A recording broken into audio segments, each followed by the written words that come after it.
During the year 2016, the World at War era of custom maps was coming to a close, with the Black Ops 3 workshop seeing its first releases. There was still one last hurrah for the World at War community. On September 1st, 2016, map developers HexZombies and AwesomePieman released one of the most challenging and Easter egg heavy custom zombies maps of all time.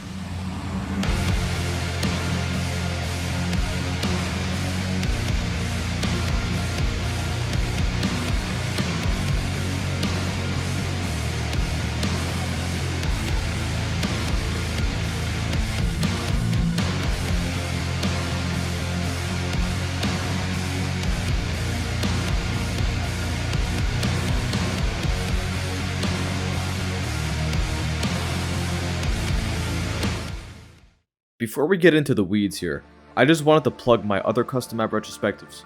I even did a Leviathan one that was made by the same developers as Ragnarok. Ragnarok takes us to a medieval castle that's been turned into a 935 testing facility. An ancient evil has awakened here, and it's up to the Ultimus crew to stop it once and for all, as we must harness the power of the past and future to battle our way through space and time. This map is huge and full of quests, so let's take this one step at a time.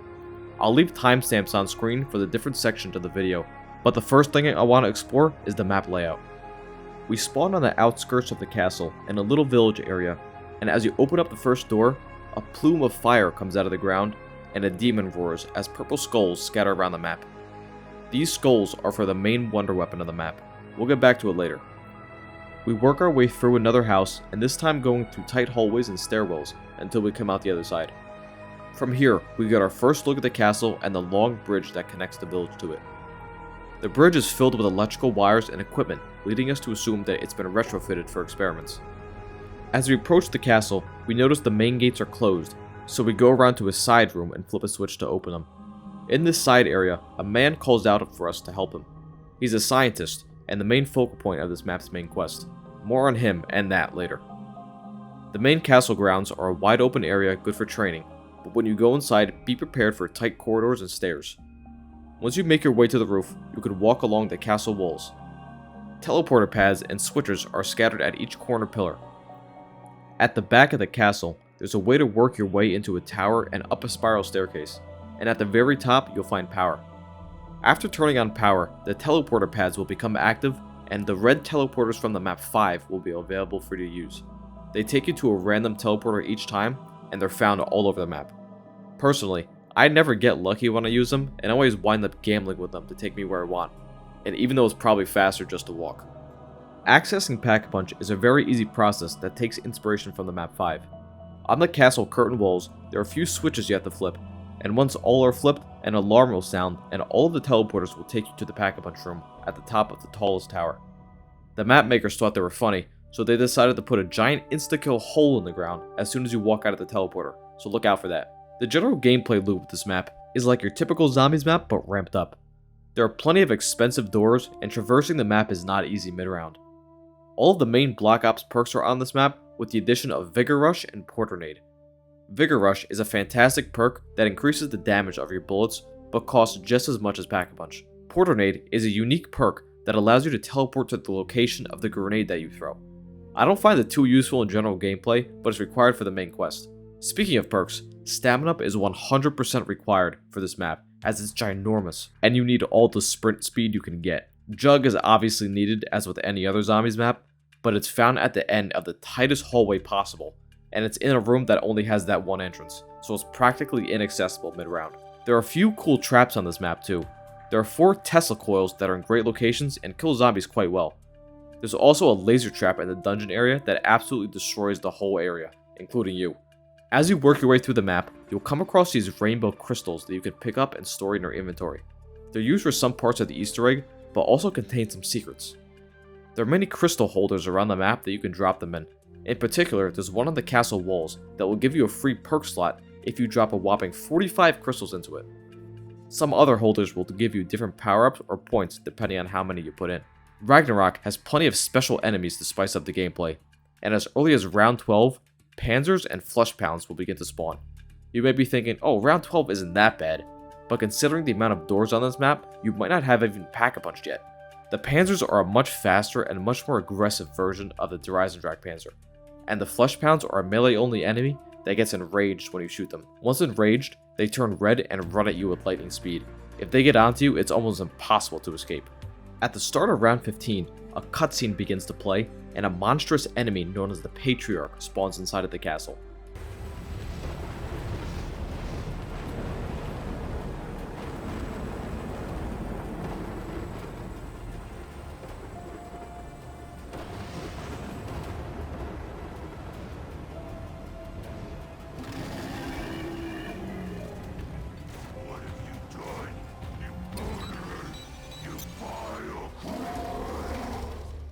This is essentially the start of a multi-phase boss fight and is extremely difficult if you aren't prepared. On top of being fast, he can use his minigun arm to shoot you from a distance. He's got a missile strike that locks onto your position, and when he takes enough damage, he turns invisible and runs away for a bit while he spawns in Raps from BO3 and other special enemies. A little side note here, Ragnarok has been the bane of my COD Zombies group's existence. This boss always gave us trouble. Here's a clip from 8 years ago when we were pretty much children of us trying to beat him. Uh-oh. Zombies spawn. He's back. No, I can't see. Oh, I'm red screen. Here, I'll cover you guys. I'm not gonna cover you guys. I see him. What? Get Reese, gotta get revive him. Yeah. Wait, so what happens with my gun? Nick, you're gonna rock it in. Nick, You just pick up your... Nick, weave. What? That just came out of nowhere, though. And then here's a clip of us 7 years later melting him in 3 seconds. Where's he at? Hero. Oh my gosh, right here. Oh, no, there Oh he my is. god. Oh, inside. He's dead. Oh, wait, he's dead. What? He's dead. Oh my god. What? Bro, there's no way. Is this real? Oh my god. Bro. What? There's the rocket launcher, the upgraded rocket launcher is cool. Once he dies, you get a max ammo, a fire sale, and a random perk. In that last clip, we mentioned how the rocket launcher must have done the trick to kill him that fast. Ragnarok has quite a few wonder weapons, so now's a good time as any to go over them. All of the wonder weapons with the exception of the swords you can get out of the box. You have the standard ray gun, along with a ported ray gun Mark III that was remade for World at War. It has a little bit of jank to it, but it gets the job done. The multi-active sonar targeting explosive rockets, or Master for short, is a fast-firing rocket launcher that does insane damage and is very useful against bosses. The high-yield proton eviscerator, or Hype, is a straight-up laser. It's really good for killing and is super fun to use. You can never go wrong with a laser. Also, this map contains Gershes and QEDs, if you count those. The specialist weapon on this map is the gravity spikes. To obtain them, you need to spin the box for the QEDs, which sucks, I hate RNG box steps, and throw a QED at 3 different purple sparkles outside the map. There are many set locations and it's random each game. If you throw it close enough, the part will be collected, and upon collecting the last part, a power-up will spawn next to you with the gravity spikes in them. When I play, I barely use them, but they're a decent weapon. The sword and its upgrades are the centerpiece of the map. Getting the base Apothicon sword is pretty straightforward, but realistically you need a guide for it. There are 8 purple skulls hidden around the map, the ones that flew around after you open up spawn, and all you have to do is shoot them, and they float back to the pit. You can kinda tell where they are, as purple sparkles flicker in their place every 10 seconds or so, but they're so small it's very hard to find them on your own. Once all 8 are shot, you'll hear a roar, and you can pick up the sword at spawn.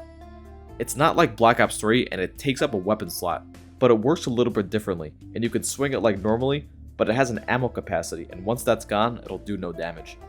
To refill its ammo, you can plant it on the floor, and it turns into a soul box to gain ammo. The upgraded swords also work this way. The first elemental upgrade I'm going to go over is also the quickest in my opinion. The Gates of Hell upgrade and every other upgrade starts by grabbing the elemental stone out of the premise room downstairs. You work your way down to the path underneath the bridge and use Porternade to teleport yourself to 4 different platforms in the water. Each has a symbol that you must line up a skull on in your stamina. Once all 4 skulls are on the correct symbols, the elemental stone starts acting like a soul box for sword kills, but after each kill, they'll randomly move around the map. After enough kills, they'll go back to the main premise room. The final step of each sword upgrade is the same for each. A bunch of apothecon symbols spawn all around the map, and you have to find which one has a particular particle effect on it. You have to match that symbol to the one in the premise room and use your gravity spikes on it. You have to do this 4 times. This step is so damn annoying solo. If you're in co-op, it's not that bad, but solo is horrendous. In general, I really don't recommend playing this map solo anyway, unless you're looking for an extreme challenge. Once you do the gravity spike step, you can pick up this Gates of Hell sword. It's like the Void Bow but in melee form. The Ice to See You sword starts by grabbing the stone and then activating the time machine on one of the upper levels of the castle. Upon activation, your screen turns black and white and everything becomes slowed down. You must destroy all the statues on the castle bridge before you go back to normal. After that, a block of ice randomly appears around the map and you need to get sword kills nearby. This step kinda sucks. The ice block blends into the environment really well and it's hard to hear the sound cue for it, so it's very difficult to locate. Once you get enough souls, it moves around and you have to repeat the process a few more times. After that, it's the gravity spike step again. The ice sword freezes all the zombies in the area of the swing, killing them instantly. I find this sword to be the worst of the bunch. Between the annoying quest and the bland visuals, it just doesn't do it for me. The Feel the Fire sword has you matching symbols to start.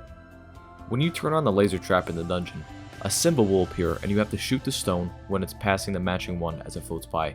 You have to repeat this to light up all the torches. Once that's done, you'll find a giant fireball on one of the corners of the castle wall. Fill it with souls and it'll move to another corner. After all 4 corners are done, it's time to do the gravity spike step again. The completed sword sets all the zombies in its swing radius ablaze and leaves a fire patch on the floor that continues to kill. This sword is pretty solid, and the quest is pretty straightforward, so I have no complaints with this one. Now I've saved my favorite and best sword for last. Shocking, isn't it, is the name of the lightning sword, and the first step is to go activate each Tesla coil trap and get sword kills underneath them while it's active. After that, go to the graveyard near its spawn and play a memory game with all the symbols. It gets kinda tough near the end due to the sheer number of symbols to remember, but it's manageable. Once that's done, do the gravity spike step again, and you'll have access to the upgraded sword. This one is so cool. It shocks all the zombies it hits and then casts a lightning bolt down to kill everything around it. I just love it. Now that all the swords are done, we can take a look at the main quest and story of Ragnarok. There's a radio in spawn that helps us piece some of the map's story together. A man's voice is heard, and he introduces himself as Dr. Wells, and is distraught that something went wrong during a teleport and he ended up here in the ruins of a great battle. With his memory all fuzzy, he feels like he might have been here before. This is Dr. Wells, voice recording number 1. I have arrived at an unknown location. This isn't right. I should have been transported to the other station. It seems as if a great battle has occurred here. A large hole in the earth has opened up, and strange noises are coming from within. This place seems familiar, but how? Have I been here before? My memories, they seem to be slipping.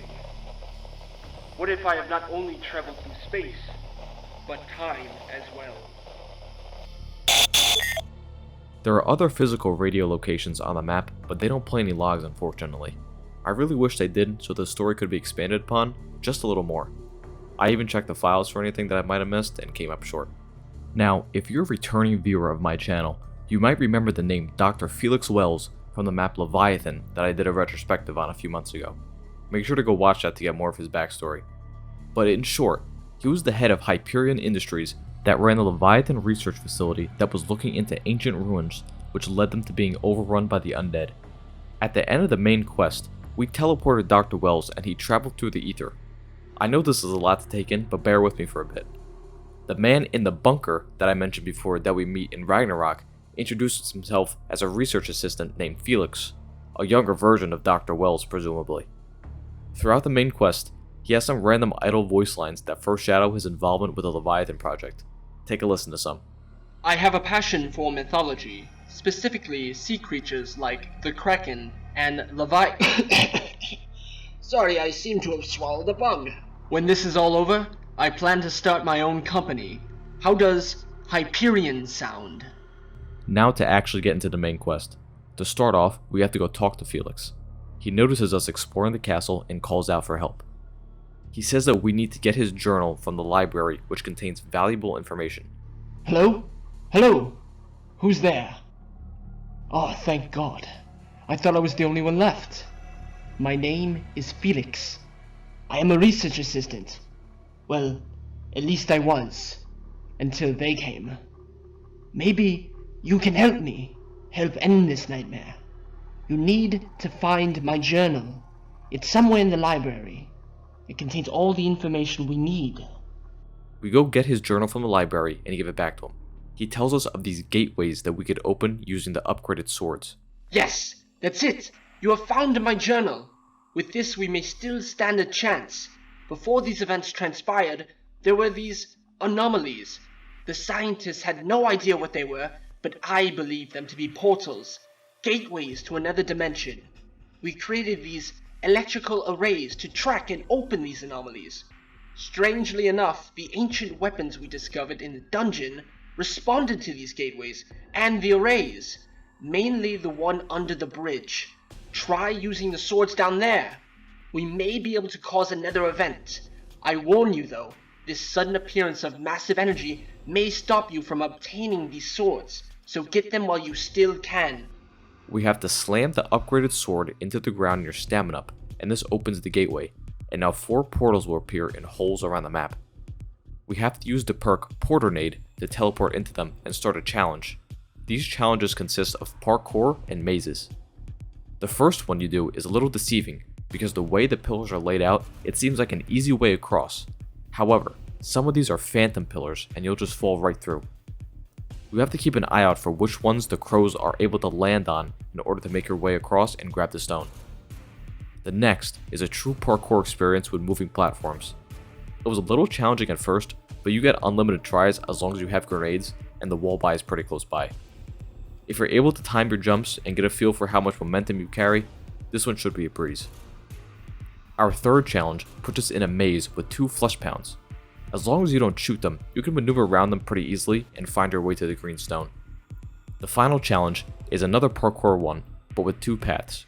The left is a straight shot to the stone, but as soon as you step on the pillar, they all start shrinking, so you better be quick. The right side has a zigzag sort of situation going on, but they don't shrink, so it's up to you which one you want to try. I absolutely love the idea of movement-based challenges in zombies because it's so rarely done. They allow for a whole new style of gameplay away from just slaying the undead or puzzles. I do think these could have been a little bit harder, but they're fun nonetheless. After getting the 4 green stones, Dr. Wells says that these were a key component of the time machine they were working on in the castle. He believes the time machine is still on and that we are stuck in a pocket dimension. Since the orbs have scattered themselves around the map, he will send out a signal to charge them and bring them back to the time machine to repair it. Excellent work, my friends. The 4 orbs you have found were once part of the time machine. They are what made time travel possible, and could be the reason why all of this is happening. When the initial test proved successful, the scientists started reaching forward in time and pulling out technology from the future. This is why you have been encountering such strange creatures. Yes, I understand now. The time machine is still active. When the orbs vanished, it must have trapped us in a pocket dimension where all of these different timelines are colliding. You must find these orbs and protect them. I will send out a signal to draw the orbs back to their original position once they are fully charged. Stay alert. This signal may draw these monsters to the orb's power. Now, around the map, there are 4 locations where we must protect the orbs from onslaught of raps. These defense trials aren't too difficult if you're on a low enough round, but can get hectic quite fast. If too many raps hit the orb, it will reset and a flesh pound will spawn. This step is a pretty good loadout check, as if you aren't well prepared, you'll probably fail and wind up pushing the rounds. Talking to Felix again after the orbs have been returned to their proper location reveals one last step in resetting the time machine. Yes, you have done it! The orbs are now in place. But before we can proceed, we must calibrate the time machine to a set position using specific numerical values. We are almost there, my friends. We have to calibrate it by inputting a correct set of digits. By pressing this button next to the time machine, a set of digits will flash on the wall next to it, and we must memorize them. Then we have to go around the map looking for a glowing number counter and hit the interact button when it rolls over the correct number in the sequence. After each correct number hit, the counter will move to a random location on the map. This step is so painful solo, as the sound cue for it's hard to hear and it could literally be anywhere, so a lot of running is involved. If you mess up at any point, you have to restart from the beginning, so write down or take a picture of that number. Once all the numbers have been input, go back to Felix. He will give you all the perks and say it's time to escape and that we should all get to the teleporter. Good work! The time machine is now fully operational. It appears that we have stabilized this fractured dimension. Your heroic deeds will not go unrewarded. This is my gift to you. Now we will make our escape. Everyone, to the teleporter! He teleports away and hopes someday we'll meet again. I still can't thank you enough for what you've done here. Maybe one day in the future, we will meet again. While he goes off to become CEO of Hyperion Industries, we get teleported to a frozen forest. We make our way down a frozen lake while Raps and Panzers assault us. After a short battle, we come into a clearing where a mothership awaits us. Yes, a giant flying gunship. There's a cabin nearby to take cover in, but you aren't too safe, since there's a hole in the roof and special zombies come in to get you. In order to take this thing down, you have to shoot its engines one by one, and after each one down, it retreats for a while more special enemies come at you. The mothership boasts a few attacks: a minigun, lasers, and rockets. All of these attacks are very deadly and will kill you quick, so you have to be in cover. Once you take down all of its engines, it will crash, and the map will end. This boss fight sequence came out of nowhere. I think it takes inspiration from the Black Ops 3 campaign, but I never played that, so I was a little lost. The fight was entertaining, and there's very little room for error with the mothership lasering you down, but if you're patient, you'll be okay. Now, this main quest is a long journey. Doing it with a coordinated team who's ready to lock in and knows the steps is an absolute blast, but solo is another story. There's so much running around and RNG locations, you're going to be running marathons trying to do everything. On top of that, you're going to be underpowered for all the crazy bosses because of all the doors you need to buy alone. A quote from one of the map makers, HexZombies, is, "The goal of this map was honestly to piss people off while also making it fun." Now, if that doesn't describe Ragnarok perfectly, I don't know what does. The story seemed like it was going to have a cool connection with Leviathan, but unfortunately it didn't go anywhere. But what we did get was pretty cool. Since this map is pushing the World at War engine to its limits, it's not surprising that it has some bugs.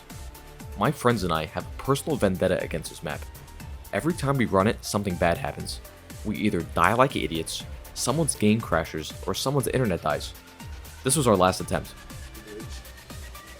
That's so sad. Oh, No. oh no, No. no way, No. no way, no way. Please, what happened? I tried to use a teleporter. Say it ain't so. Oh no, bro. PC, I'm begging you. Oh my god, oh my god, oh my god, oh my god. I'm begging. Please say it ain't so. No way. It's not meant to be. It's not meant to be. We're never beating this map. It's not meant to be. It's literally not meant to be. You gotta be kidding. This map is a love-hate relationship sometimes, but we keep coming back for more. The challenge is so addictive. The challenge is so crazy, in fact, that according to HexZombies, the first solo clear of this map was done 2 years after it came out by a player named Wipes. That kind of stat is very telling on what kind of challenge awaits solo players. Even in co-op, the devs never expected anyone to actually beat it. I did get a chance to talk to one of the devs, HexZombies, and ask him a few questions about the map. And yes, I even asked him if it's going to be remastered. My first question was about the Dr. Wells storyline and the Leviathan connections. I'm going to paraphrase what he said here. He said it was meant to be loosely connected, but they never really went anywhere with it. Ragnarok as a map wasn't as planned out as Leviathan, as HexZombies was about halfway through mapping before the other devs got involved for scripting, among other things. Also, a fun fact, they took the name Dr. Wells from the Flash TV show. The next thing I asked, if there was any sort of cut content that they wanted to get in but didn't have enough time. He gave a few examples. One of the devs, AwesomePieman, was an absolute madman and wanted to put in another boss zombie on top of the ones already there. He wanted to put the Cloaker that featured in the popular map Halloween Town. They insta-killed you. Take a look at this clip I've had on my hard drive for a long time to see what they're all about. I thought it was the circle getting tighter before, but I guess not. Oh! Help! Help! Whoa, whoa, whoa! Oh my god! Bro, okay, gonna be honest, Oh, yep. Oh! Whoa, whoa! Bruh! Oh no! Dude, you get just gravitied into it. Insta-killed. That's you get crazy. like, there's just nothing you can do. Alright, let me buy some birds back. Insane. Wait, he wasn't dead? Now imagine this in that cluster of a map. Another big thing that was cut was the Panzer having the ability to run up the castle walls. I don't even want to know what that would have looked like on top of this version of it being souped up, but they weren't able to get it in, so we were spared. The arsenal of weapons was also supposed to be full of Black Ops 2 weapons as opposed to Black Ops 1, but some internal disputes led to them not being included. Also, the Tesla coil trap in Ragnarok actually existed before the death ray in Ragnarök. Now, as for a Ragnarok remaster, it seems like it's been scrapped. HexZombies did start mapping it at one point, but the team members were all burnt out from the Leviathan remaster, and then life just got in the way. One day the team might get back together, but it won't be a custom zombies map, unless mod tools come out for Black Ops 7, which is very unlikely. So that wraps up Ragnarok, one of the most punishing, ambitious, and quite frankly unforgettable custom zombies experiences available on World at War. As one of the last big custom maps to be released before the floodgates of the Black Ops 3 workshop opened, it really had an effect on any player attempting the main quest, whether that be frustration at a run cut short by the Patriarch, or a huge relief as the mothership comes crashing down. Ragnarok stands as one of those zombie maps where you and your friends sit in a lobby contemplating whether or not you're all up to the task, but once you get into it, it's such a fun time. While the devs pushed the World at War engine to the limit, they also pushed the players to the limit, and only a select few could say that they've completed it. Even though it's not getting remastered, it stands the test of time and its legacy will live on in World at War. Thank you all so much for sticking around to the end. I know this was a long one, but I had to do this map justice. And also a huge thanks to HexZombies for answering all my questions that I had about the map and its development. If you guys enjoyed, be sure to drop a like and leave a comment if you've ever attempted this map. Don't forget to subscribe to catch my next retrospectives on fantastic custom maps like this one. Once again, thanks for watching. I'll see you.